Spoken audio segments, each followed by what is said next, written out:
Good morning class. Good morning class. बेटे आज हम पढ़ेंगे पाठ 1 के प्रश्न उत्तर और अभ्यास, क्योंकि मैम ने पहले सिर्फ कविता पढ़ाई थी।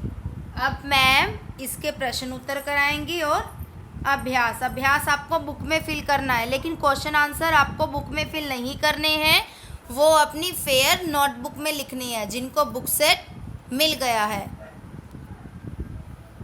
नीचे दिए गए प्रश्नों के उत्तर एक शब्द या एक वाक्य में दीजिए। रथ किससे सजा है? रथ नव किरण से सजा है। कली कुसुम से क्या सजाया गया है?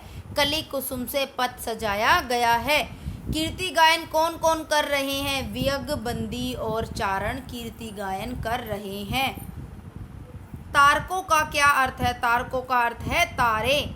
भिखारी बनकर कौन खड़ा है? कौन खड़ा था भिखारी बनकर? चंद्रमा। आगे अब है हमारे ये लघु प्रश्न उत्तर। आ रही रवि की सवारी से क्या तात्पर्य है? आ रही रवि की सवारी से तात्पर्य है कि सूर्य उदय हो रहा है। बादलों को किसके समान बताया गया है? बादलों को अनुचरों के समान बताया गया है। पथ को किससे और क्यों सजाया गया है? पथ को कलियों और फूलों से सजाया गया है, क्योंकि रवि की सवारी आ रही है। तारकों की फौज मैदान छोड़कर क्यों भाग गई? रवि की यशो गाथाएं सुनकर, रवि की कीर्ति गाथाएं सुनकर तारों की फौज मैदान छोड़कर भाग गई। आगे है बेटे अब हमारे ये दीर्घ प्रश्न उत्तर। कवि द्वारा सूर्योदय के मनोरम दृश्य का वर्णन अपने शब्दों में कीजिए। कवि ने सूर्य के आगमन का यानी कि आने का मनोहारी वर्णन किया है। जब सूर्योदय होता है या सूर्य उदय होता है, तब ऐसा प्रतीत होता है जैसे सूर्य अपने नव किरणों के रथ पर सवार होकर चला आ रहा है। कली और पुष्पों से पूरा रास्ता सजाया गया है। बादल मानो सूर्य के स्वागत के लिए रंगीन पोशाक पहनकर खड़े हैं। आगे है विजय होने पर कवि का मन छलकने को होता है, पर क्या देखकर कवि का मन ठिठक जाता है?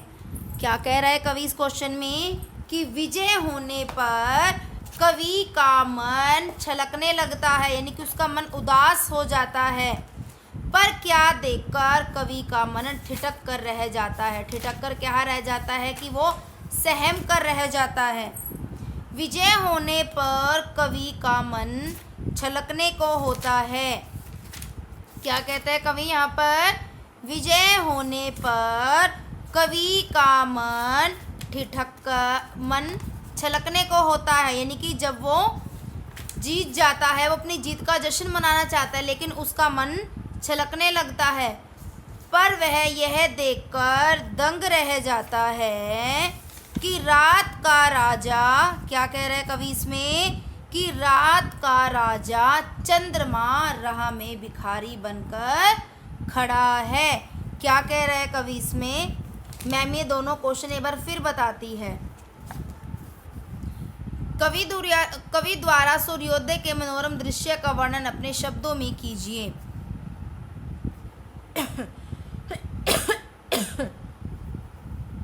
कवि ने सूर्योदय के आगमन का मनोहारी वर्णन किया है। जब सूर्योदय होता है तब ऐसा प्रतीत होता है जैसे सूर्य अपने नव किरण के रथ पर सवार होकर चला आ रहा है। कली और पुष्पों से पूरा रास्ता सजाया गया है। बादल मानो सूर्य के स्वागत के लिए, किसके स्वागत के लिए? बादल मानो सूर्य के स्वागत के लिए रंगीन पोशाक पहनकर खड़े हैं। सेकंड क्वेश्चन है हमारा, विजय होने पर कवि का मन छलकने को होता है, पर कवि क्या देखकर रह जाता है? विजय होने पर कवि का मन छलकने को होता है, पर वह यह देखकर दंग रह जाता है कि रात का राजा चंद्रमा राह में क्या बनकर खड़ा है? रात का राजा चंद्रमा राह में भिखारी बनकर खड़ा है। कविता से प्राप्त संदेश अपने शब्दों में लिखो, यानी कि कविता से आपको संदेश मिला है उसको अपने शब्दों में लिखना है। कविता में कवि ने सूर्य के प्रतीक के माध्यम से समय की परिवर्तनशीलता को, यानी कि समय किस तरह परिवर्तित होता है उसको दर्शाया है। कवि कहते हैं कि परिवर्तन इस संसार का अटल सत्य है। जिस प्रकार रात के अंधेरे को सूर्य अपनी किरणों से दूर कर देता है, उसी प्रकार मनुष्य के जीवन में भी सुख और दुख का चक्र चलता रहता है। क्या कह रहे हैं कवि कि उसी प्रकार मनुष्य के जीवन में भी सुख और दुख का चक्र चलता रहता है, यानी कि कभी मनुष्य के जीवन में सुख आते हैं, कभी उसके जीवन में दुख आते हैं। तो वो यही कह रहा है कि ये चलता रहता है जीवन चक्र। अतः मनुष्य को आने वाली हर परिस्थिति के लिए तैयार रहना चाहिए। क्या रहना चाहिए? सूर्य को आने वाले सूर्य की भांति मनुष्य को भी हर परिस्थिति के लिए तैयार रहना चाहिए। ठीक है, मैम फिर बताती हैं एक बार। कविता में कवि ने सूर्य के प्रतीक के माध्यम से समय की परिवर्तनशीलता को दर्शाया है कि जिस प्रकार समय परिवर्तित होता है, कवि कहते हैं कि परिवर्तन इस संसार का अटल सत्य है, यानी कि परिवर्तन इस संसार का नियम है। जिस प्रकार रात के अंधेरे को सूर्य अपनी किरणों से दूर कर देता है, उसी प्रकार मनुष्य के जीवन में भी सुख और दुख का चक्र चलता है, यानी कि कभी मनुष्य के जीवन में सुख आते हैं, कभी मनुष्य के जीवन में दुख आते हैं। तो मनुष्य को उनसे घबराना नहीं चाहिए, बल्कि आने वाली हर समस्या का समाधान करना चाहिए और आने वाली हर परिस्थिति के लिए तैयार रहना चाहिए।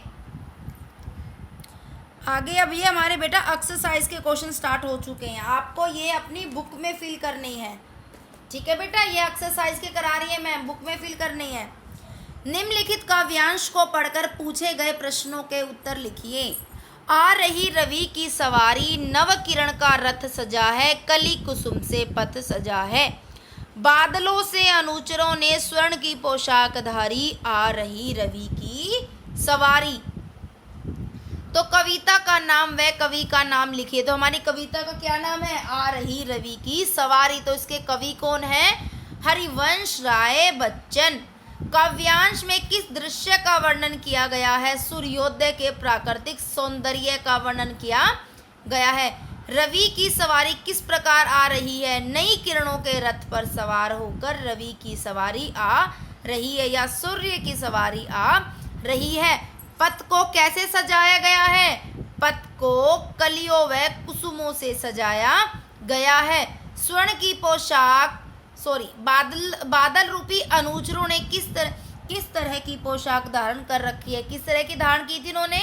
स्वर्ण की पोशाक धारण कर रखी है। कुसुम व अनुचर का अर्थ लिखिए। कुसुम होता है हमारा फूल, सुमन। अनुचर होता है हमारा सेवक, दास। ठीक है बेटा। उसके बाद नेक्स्ट क्वेश्चन है हमारा, निम्नलिखित शब्दों के दो दो पर्यायवाची लिखने हैं। रवि होता है सूर्य, दिनकर, भानु। बेटा मैम ने यहाँ पे बाय मिस्टेक गलत मात्रा लगा दी, छोटा ऊ आएगा भानु में। ठीक है, भानु में यहाँ पे छोटा ऊ आएगा ऐसे, ये बाय मिस्टेक मैम से लग गया। आगे है किरण होता है प्रभा, कर, कुसुम, फूल, सुमन, अनुचर, सेवक, दास, पक्षी, विहग, पक्षी, खग, तारक, नक्षत्र, नवरत, रात, निशा, रात्रि, रजनी। उसके बाद है हमारा नेक्स्ट क्वेश्चन है। अब इसमें दिया हुआ है उपसर्ग। बेटा हम ये उपसर्ग आगे पढ़ेंगे, आपकी बुक में पूरे ग्रामर की बुक में पूरे डिफाइन करके दिए हुए हैं, लेकिन यहाँ जो एक्सरसाइज में वो हम समझ लेते हैं किस तरीके से दिए हुए हैं। उपसर्ग क्या होते हैं? वे शब्दांश जो शब्दों के आगे लगकर, क्या बता रहे हैं वो, शब्दों के आगे लगकर उनके अर्थ में विशेषता ला देते हैं या वे शब्दांश जो शब्दों के आगे लगकर कोई विशेष अर्थ देते हैं तो क्या कहलाते हैं? उपसर्ग।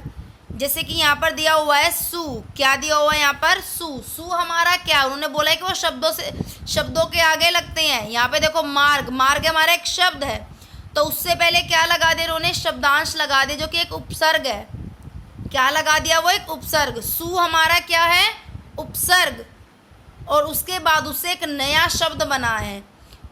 क्या बना है? सुमार्ग। अब आप यहाँ पे समझोगे, यहाँ पे समझ आएगा अच्छे से।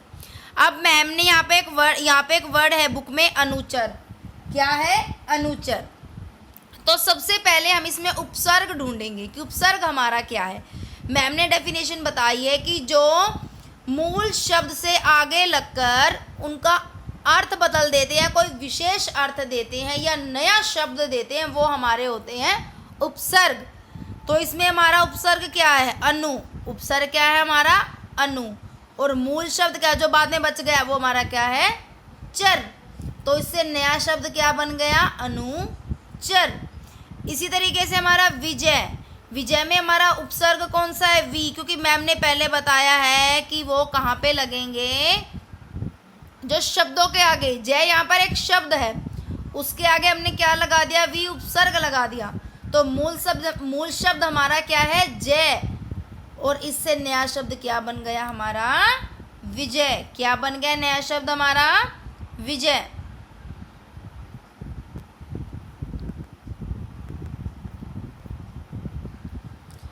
अब आगे है वर्ण विच्छेद। शब्दों के वर्णों को अलग अलग करके लिखना। क्या कह रहा है वो? कि वर्णों को अलग अलग करके लिखना वर्ण विच्छेद कहलाता है। यानी कि वर्णों के टुकड़े करके लिखना, शब्दों के टुकड़े करके लिखना। ठीक है, शब्द दिया हुआ है उसको टुकड़ों में लिखना, अलग अलग करके लिखना, वो क्या कहलाता है हमारा? वर्ण विच्छेद। विच्छेद का मतलब ही होता है उनको अलग करना। शब्द के वर्णों को अलग अलग करके लिखना क्या कहलाता है हमारा? वर्ण विच्छेद। क्या कहलाता है हमारा? वर्ण विच्छेद। अब यहाँ पे सवारी। स आपको मैम ने पहले बताया भी है कि जो हमारे व्यंजन होते हैं वो बिना स्वरों की सहायता से कभी भी नहीं बोले जाते। उनको बोलने के लिए हमें स्वरों की सहायता लेनी ही पड़ती है। ठीक है बेटा। अब जैसे कि मैम ने बोला यहाँ पे स के बाद हमारे किस स्वर की साउंड आ रही है? अ। तो मैम ने क्या लिख दिया यहाँ पर? अ। उसके बाद क्या है हमारा? व। लेकिन आप ये कहो कि मैम व के बाद अ क्यों नहीं आया? क्योंकि बेटा वहाँ पे ऑलरेडी आ दिया हुआ है स्वर, तो इसलिए हमने क्या लिख दिया? आ। उसके बाद हमारा रा। बेटा इन पे हलंत शायद आई थिंक दिख नहीं रहा है वीडियो में, मैंने पेंसिल से लाइट लगाया था। हर व्यंजन के नीचे हलंत लगेगा ऐसे। ठीक है, आप लोग लगा लेना। उसके बाद क्या है हमारा? ई। तो क्या बन गया? सवारी। स अ व आ र ई। क्या बन गया? सवारी। उसके बाद है हमारा स्वर्ण। स। हलंत लगने के बाद कोई भी वर्ण हमारा आधा हो जाता है। जिस पर हमने हलंत लगा दिया वो हमारा क्या हो गया? आधा। क्या हो गया हमारा? आधा। अब यहाँ पे है स के बाद हम अ नहीं लगा सकते। क्यों नहीं लगा सकते? क्योंकि वहाँ पर स क्या ऑलरेडी आधा है पहले ही। ठीक है। उसके बाद हमारा व अ र अण अ। क्या बन गया? स्वर्ण। कीर्ति। क। बेटा याद से व्यंजन पे हलंत लगा लेना। क ई र त ई। क्या बन गया? कीर्ति। आगे भिखारी। भ ई। ख आ र ई। क्या बन गया? भिखारी। बेटा आपको अपनी नोटबुक में क्वेश्चन आंसर अच्छे से करने हैं। ठीक है बेटा, सारे क्वेश्चन आंसर करने हैं जो मैम ने आपको वीडियो में दिए हैं। और जो एक्सरसाइज की मैम ने वीडियो बनाई है इसकी हेल्प से अपनी बुक में फिल करनी है आपको एक्सरसाइज। कुछ समझ ना आए तो मैम दोबारा बता देंगे, आप ERP पे मैसेज ड्रॉप कर देना। ठीक है बेटा, ओके बाय क्लास।